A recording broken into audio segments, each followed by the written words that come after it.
shape, size, and positioning of the ears can make a huge difference to whether a person has the confidence in their appearance or not. And for many years, people have been choosing ear reshaping surgery to increase their self-confidence.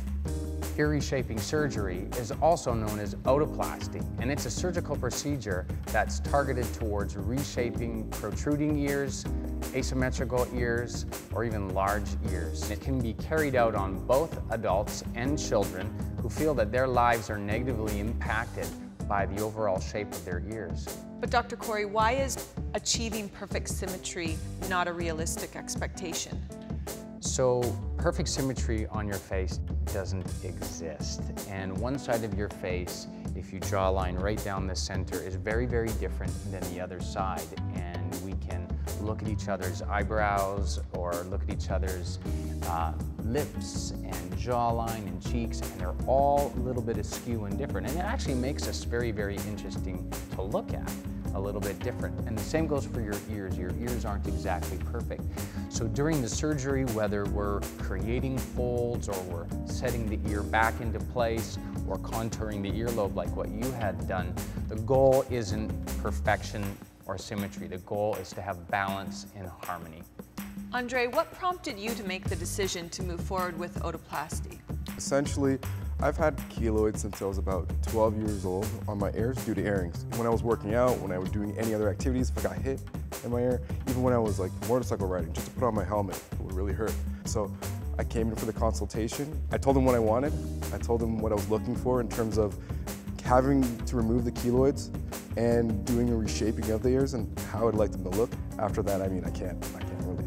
I was elated to have it removed. I mean, to actually get really good sleep at night, not feeling like I was like, because keloids can grow really big, and so to not feel like my head was tilting one way or the other, I mean, I can't describe the words and how happy I was. I have some friends that have problems with their earlobes because they've worn such heavy earrings, I guess, I don't know. Yes. Interesting. Yeah, and similar procedure.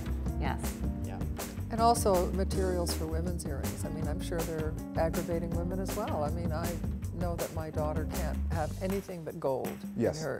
It must be 14 karat enough. She can't do anything below that, or she ends up with huge infections. So is that kind of the first sign of a keloid developing? Or? Well, you know what? It's generally, when you actually get your ears pierced, you can feel, when it heals, there's like almost like a little lobe in your ear, and you can feel that nodule in your ear.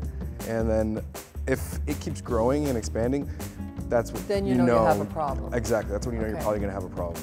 And so we see keloids more in certain ethnic groups like African Americans, Asian populations, or generally cultures that have darker skin. And remember that keloids are an aggressive scar, so it has to be traumatized in some way. And then they just keep on growing and growing and become very, very painful. Well, Andre, you're very handsome. One would never have known that you've had your ears adjusted in any Thank you very much, Atina. Genetic. There you go.